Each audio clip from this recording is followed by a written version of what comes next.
그러면 인된 매너가 또 나왔는데 아까 인 뭐시기 매너라고 했었잖아. 그죠? 그거 아까 어떻게 해석했었지? 응?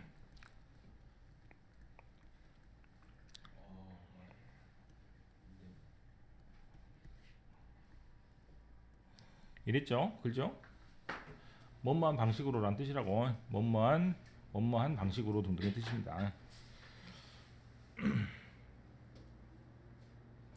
디지털 카메라는 매키닛이 쓰게 만듭니다. 프로시드는 뭐예요? 응? 뭐라고? 그렇지. 진행. 이러한 방식으로 진행한다니까 이 방식은 디지털 방식일까요? 필름 방식일까요? 디지털 방식이겠죠. 그래서 디지털 카메라가 어떻게 운영이 됩니다라는 글 밑에 이 글이 와야 됩니다. 그래. 알겠어? because 왜냐하면 자 if가 여기까지 끊기겠죠. 맞습니까? 그 다음에 if you are not pleased에다가 아까 자주 봤던 단어로 복습해 봅시다. 그럼 뒤에 with랑 같이 걸리죠? satisfy with랑 똑같은 거야. 그래서 만족하거나 기뻐하지 못하면 뭐에 만족하거나 기뻐하지 못하면 자 계속 하고 있습니다. 그 관계대명사 목적격 생략이라고 가르치는 부분은 선생님이 나중에 풀어서 해설하는 부분이고 여러분들이 이제 그거를 구조를 파악하기 위해서는 계속 말씀을 드리지만 영어는 명사가 반복되는 구조가 잘 안 나옵니다.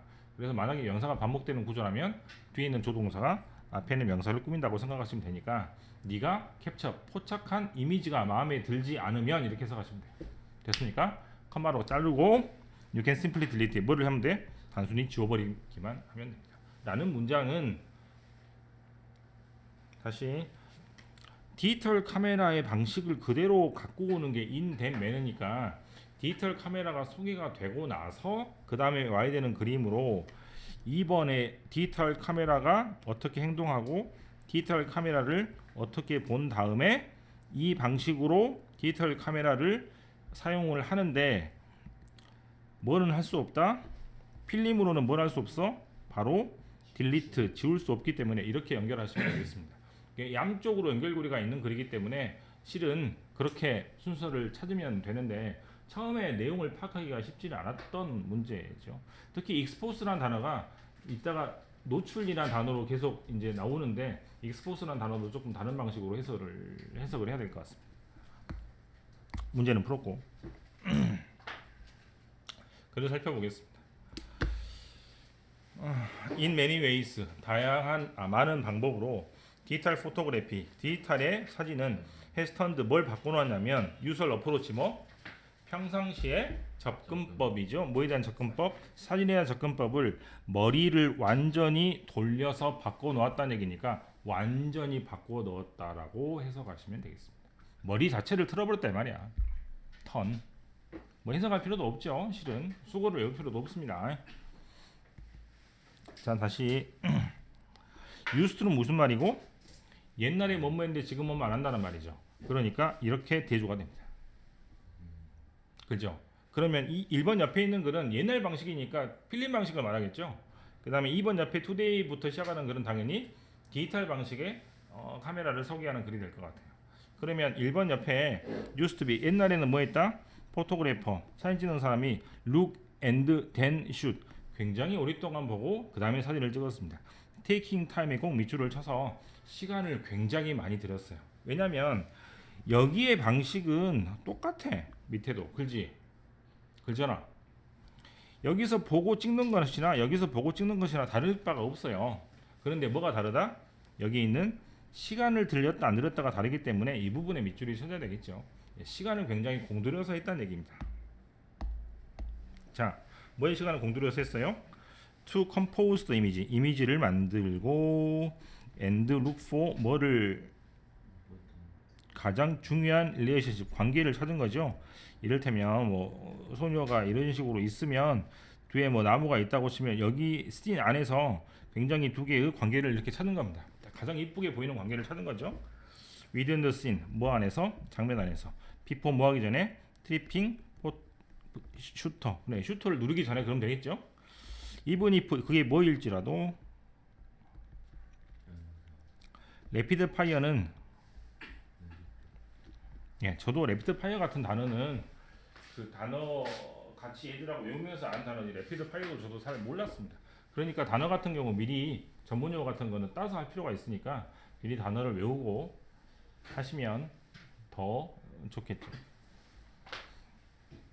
스트리트 포토그래프 같은 경우는 이렇게 누르고 있으면 다다다다다 찍힌단 말이야. 아마 그런 것을 레피드 파이어로 할 거예요. 그렇다고 할지라도 막 찍었다는 얘기잖아요. 연산한 거죠. 그렇다고 할지라도 뭐 시간을 공 들여서 두 개의 관계를 보고 그 다음에 셔터를 눌렀다 이런 얘기입니다. 이게 필름 카메라죠. They exposed the image first. 이미지를 먼저 노출을 해서 찍은 다음에 and then 뭐를 보냐면 display on the camera back. 자 이겁니다. 카메라잖아. 있잖아요. 그럼 찍잖아. 그죠? 찍으면 이미지가 그대로 있겠죠? 그러면 그걸 어떻게 한다고? 디스플레이 온 더 카메라 백. 뒤니까 여기잖아. 그죠? 그럼 뒤에 이 영상 나오잖아. 카메라에 보면. 그래서 뒤집어 가지고 이거를 본다는 얘기. 알겠어? 투 뭐 하기 위해서 본다? What they captured. 자기들이 캡처 사로잡아서 사진기 안에 저장한 그런 것을 보기 위해서 백 뒤에 화면을 보는 겁니다. 디스플레이 화면을 보는 거예요. 그래서 뭐 한다고? 찍고 디스플레이를 보고 맞죠? 그래서 이러한 방식으로 진행을 할 수 있습니다. 필름 카메라는 그게 안 되잖아요. 바로 볼 수가 없잖아. 그렇지? 비코스 왜냐하면 마음에 안 들면 지울 수 있기 때문이죠. 맞습니까? 아까처럼 뒤에다가 저장을 해서 그죠? 여기를 볼 수 있다는 얘기죠. 지울 수 있다고. 근데 4번 옆에 그거는 할 수 있다 못한다? 못합니다. 어디에서? 필름 카메라에서는. 해요. 그 필름은 익스포저라마로 노출이라기보다 이건 노출이라기보다 말 그대로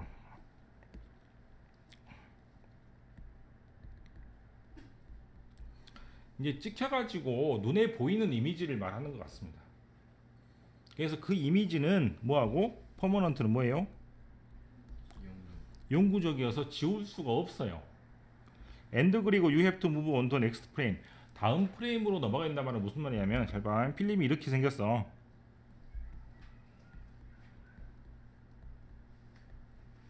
그래서 이 네모난 것을 프레임이라고 합니다. 그러면 처음에 뭐 했고 찍어가지고 이미지가 이렇게 노출이 생기잖아요. 그죠? 그러면 이 1번을 지울 수 있다고 없다고? 없으니까 할 수 없이 뭘로 넘어가야 돼? 2번 다음 장으로 넘어가야 되니까 지울 수 없고 다음 필름으로 넘어가야 된다는 말을 넥스트 프레임으로 넘어간다 이렇게 쓰는 겁니다. 알겠죠? 됐어요? 그 다음 5번 디지털 포토그래피. 디지털 사진은 서튼이 확실히 프리 유업 너를 완전히 해방시켰어요. 뭐 할 수 있도록? 더 슈팅 찍을 수 있도록. but 하지만 it is double edged sword. 양날의 검이라는 표현은 언제 쓰냐면 검이 원래는 한쪽에만 날이 있고 한쪽에는 날이 없습니다. 그럼 무슨 말이냐면 내 쪽으로 아무리 이렇게 해도 다치잖아. 이쪽만 다치거든. 그죠? 근데 양쪽으로 날이 나 있으면 자기도 다칠 수 있고 남도 다칠 수 있기 때문에 양날의 검은 한쪽만 이렇게 벨 수 있는 게 아니고 양쪽으로 베니까 장점도 있지만 그만큼 단점도 있다 그런 뜻으로 쓰입니다. 그래서 장점과 단점이 두 개가 있는 것이죠. 비코스 왜냐면 it원은 디지털 카메라는 also allow you 너를 뭐 할 수 있게 만든다? 주면 되니까 그죠? 나쁜 사진을 많이 찍도록 유도를 할 수밖에 없는 단점이 있다는 얘기입니다. 됐어요? 정리할 수 있겠죠? 디지털 카메라는 삭제가 가능하지만 괄호치고 필름 카메라는 다르게 그 다음에 뒤에다 뭐를 쓰면 돼? 안 좋은 뭐 사진을 찍도록 할 수도 있습니다. 등등으로 하시면 되겠습니다.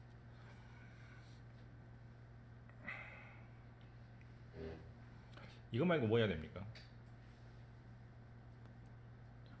이번 과는 또 이번 과는 이거 말고 뭐 해야 됩니까?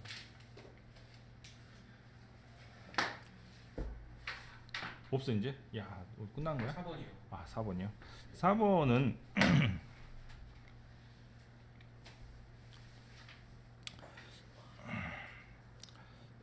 개인적으로도 좋아하는 감독이고 영화이고 책인데, 첫 번째 줄에 프란시스 포드 코폴라라는 사람이 만든 지옥의 목숨이란 영화는 두 번째 줄에 나오는 조셉 폴라드의 소설인 암흑의 핵심이라는 유명한 소설을 각본을 고쳐가지고 쓴 영화입니다. 근데 원래 소설의 원작과는 다르게 당시 배경이 아마 70몇 년도에 개봉을 했을 거니까 70년대에 맞도록 베트남전을 배경으로 해서 배경을 바꿔놨어요. 그렇기 때문에 그 사람들이 70년대 관객들이 어찌 보면 더 옛날 이야기보다 바로 몇 년 전에 베트남 전쟁을 다루는 이야기니까 훨씬 더 재미있게 읽었다라는 그런 내용입니다. 다 해석을 하지 않겠습니다. 자, 여기가 벗이 있으니까 중요한 얘기가 나올 수밖에 없겠죠. 그래서 거기를 먼저 볼게요. 세팅, 배경과 타임 피리어드, 시기와 다이얼로그, 뭐는 대화와 어더 인시던트, 다른 사고의 디테일들은 바뀌어 있지만, 하지만 펀더멘탈, 기본적인 스토리 라인과 테마, 즉 주제는, 즉 아포칼립스 나우라는 영화의 주제나 스토리 라인들은 더 세임, 똑같았어요. 자, 이렇게 하고 이렇게 하면 되겠죠. 뭐랑 똑같았어요? 원작인 하트 오브 다크니스랑 소설과 똑같았습니다.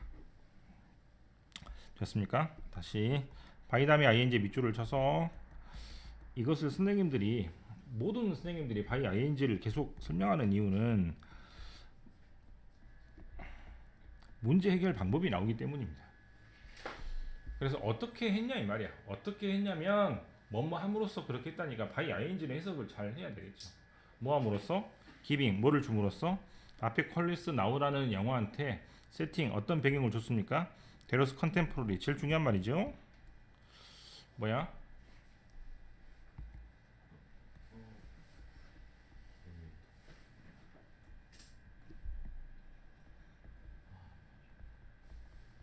명사도 되고 형사도 됩니다. 동시대의 배경을 주었습니다.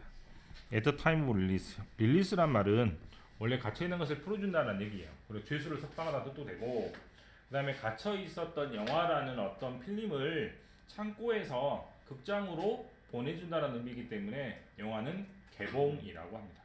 그래서 개봉 당시에 동시대적인 그런 배경을 주었기 때문에 오디언스, 관객들은 able 도모할 수 있었다, experience, 경험할 수 있었고, identify는 뒤에 with가 붙으면 좀 다른 뜻이 됩니다.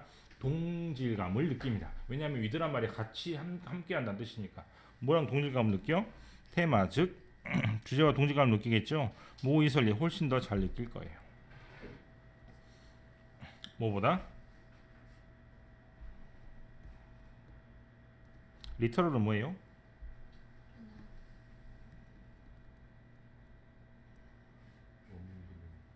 오문 그대로 아닙니까?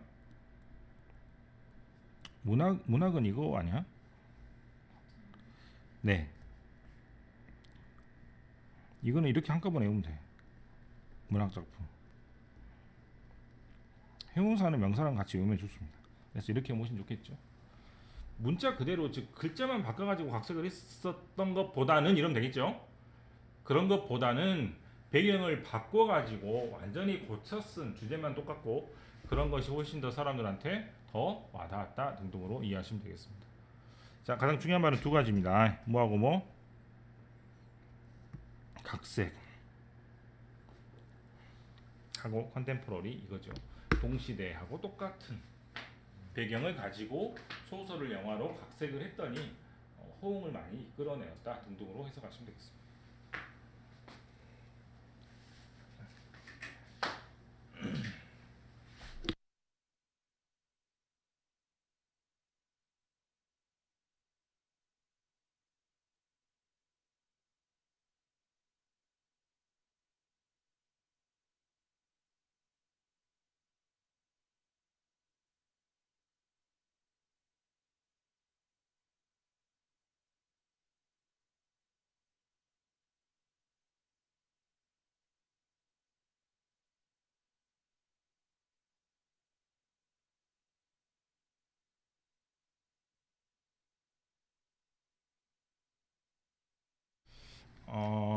identify 같은 단어는요.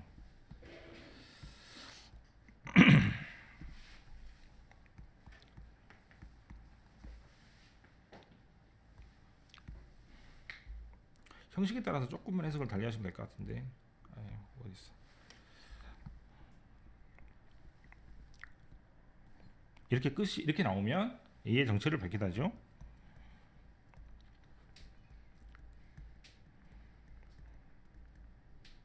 영어에서 뭐 identify yourself 그러면 네 정체를 밝혀라 뭐 이런 겁니다. 목적어 나오고 끝이야 끝이. 그다음 아이덴티티가 그래서 정체성이. 네 그렇죠. identify 다음에 A with B가 나오면 A하고 B를 어떻게 본다? 함께 본다는 얘기요.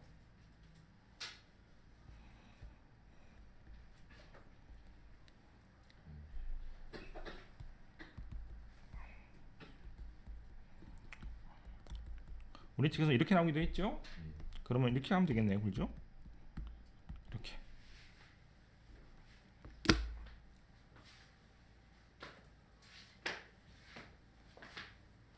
3번은 뭐 동질감을 느낀다, 뭐 등등으로 해석하시면 되겠습니다.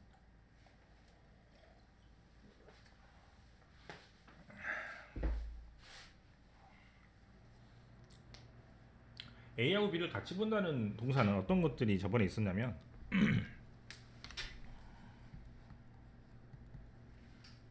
이런 거 있지 않았습니까? 그죠? 뭐라고 적었어?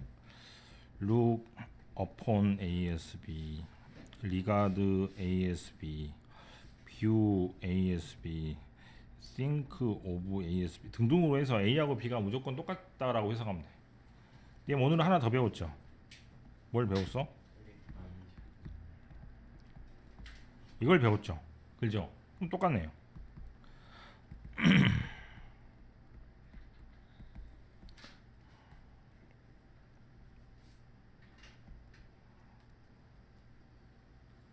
동일시하다.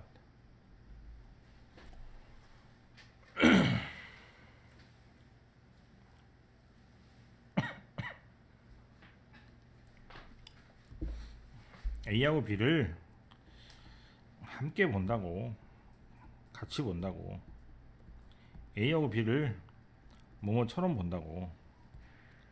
수거를 외울 때 전사랑 같이 외우지 못하면 동사가 너무 어려워질 때 해석을 못하는 경우가 생깁니다. 우리가 동사를 나올 수도 없으니. 동사는 수천 수만 개라 그랬어. 전사는 20개밖에 안 돼요. 그걸 가지고 계속 연결을 시켜서 동사나 형용사 같은 걸 외우면 뜻을 구별하기가 훨씬 더 편해질 겁니다.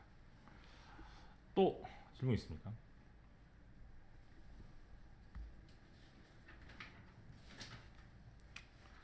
오늘 뭐 수월합니까? 네. 1번은 알겠습니까? 3번은 알겠습니까?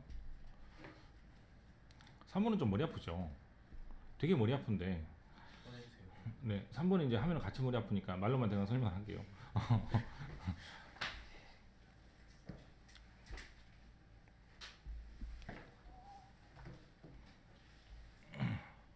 꿈이 뭐다?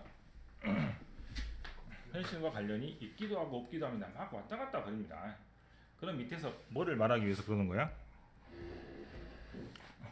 추상 미술도 현실과 관련이 있는 것 같은데도 없는 것 같다. 계속 이런 얘기입니다. 3번 글은 두 가지를 다 부정하지도 않아요. 네. 그래서 왔다 갔다 하는 글인데 밑에 있는 수상 미술도 왔다 갔다 한다 이 말이야. 꿈이 현실하고 관련이 있어요? 있기도 하고 없기도 해. 수상 미술은 그러면 이상하게 생겼잖아. 막 그냥 뭐 이렇게 막 아무런 형태도 없고 그런 것도 없잖아요. 그런데 우리한테 즐거움을 준다. 이런 얘기를 하려고 꿈 이야기를 끄집어내서 한 거라 이 말이에요. 그래서 어디 이하부터 however 이하부터 여기만 읽어가지고 생각하시면 되겠습니다. 1번은 뭔 내용이에요?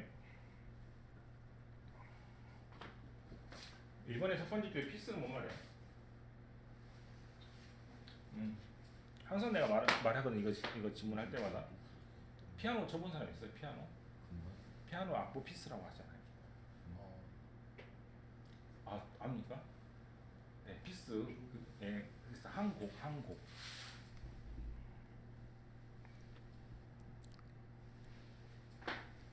한 곡을 피스라고 해요. 한 곡. 그래서 피스 하나 그 피아노 악보 살 때 피스 있냐고 물어보는 게 그거야.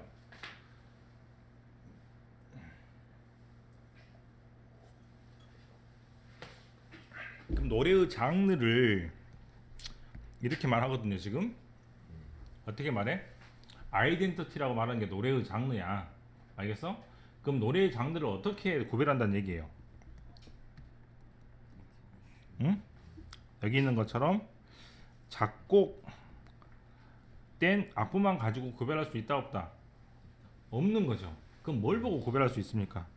퍼포먼스, 테크니컬 프로덕션, 이걸 가지고 구별할 수 있습니다. 이게 주요한 요소, 구별 가능한 요소란 얘기죠. 생각해봐. 그 악보가 있는데 그거를 조금 더 느리게 연주하면 발라드가 되고, 조금 더 빨리 연주하면 녹음악 같은 게 되고, 거기다가 다 빼고 비트를 넣어가지고 하면 여러분 좋아하는 힙합 음악이 되고 그러는 거잖아요. 그래서 퍼포먼스가 제일 중요하고 녹음하는 방식이 제일 중요하다는 얘기입니다. 그것에 따라서 뭐가 결정된다? 장르가 결정되는 거고, 장르를 조금 어려운 말로 우리 책에서는 아이덴티티란 말로 설명을 하고 있다고. 알겠어? 그 다음에 여기 보면은 뭐에 상관없이 엔드 프로덕트하고 상관없이라고 했죠. 엔드 프로덕트하고 상관없이, 이게 마지막 최종 결과물과 상관없이 중간중간에 보이는 퍼포먼스 연주나, 중요한 거는 또 뭐라 그랬죠? 테크니컬 프로덕션 인더 레코딩 스튜디오니까 스튜디오 안에서 녹음하는 방식에 따라서 결정된다고 했잖아요. 근데 이제 마지막에 또 뭐라 그래? 하지만 동시에 뭐를 무시하는 건 안 좋다? 바로 엔드 리절트를 무시하는 건 나쁘지 좋지 않다라고 하니까 마지막 결과물도 챙기는 것도 나쁘지 않다는 얘기입니다. 그래서 한 노래의 스타일이나 또는 아이덴티티나 또는 장르를 결정짓는 것이 무엇이냐라는 글입니다. 그래서 뭐가 아니고 작곡적인 요소가 아니고, 즉 악보를 보고 결정할 수가 없고, 뭐를 보고 결정하는 것? 퍼포먼스나 스튜디오 레코딩이나 또는 엔드 리절트 세 가지를 보고 결정한다. 이렇게 생각하시면 되겠습니다.